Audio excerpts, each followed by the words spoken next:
वळूया पुढील बातमीकडे। विद्यार्थ्यांवरील लाठीचार्ज करण्यावरून कोर्टाने केंद्र सरकारला खडे बोल सुनावलेत। पाहूयात।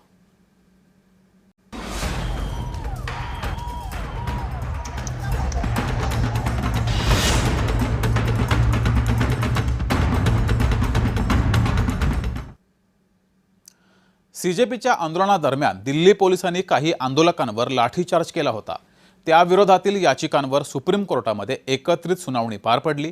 लाठीचार्ज करण्यावरून कोर्टाने केंद्र सरकारला खडे बोल सुनावलेत। शांततेमध्ये आंदोलन करणं हा घटनेने दिलेला अधिकार आहे।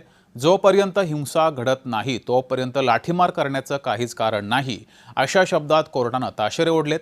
सरन्यायाधीश सूर्यकांत, न्यायमूर्ती जयमाल्या बागची आणि न्यायमूर्ती व्ही मोहन यांच्या खंडपीठासमोर सुनावणी पार पडली।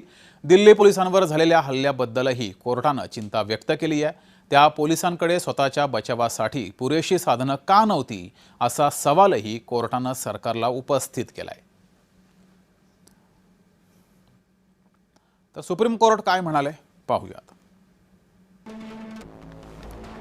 कायदेशीर आणि शांततेमध्ये आंदोलन सुरू होतं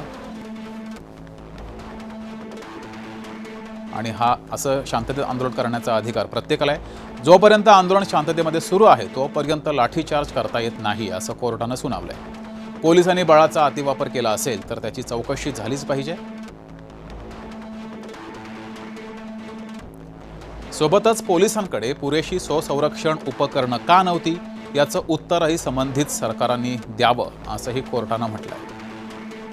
आंदोलन सुरू असताना सुरक्षा बळांनी नेमकं काय करावं याची मार्गदर्शक तत्त्व बनवण्याचा विचार आम्ही करत आहोत, असंही कोर्ट म्हणाले।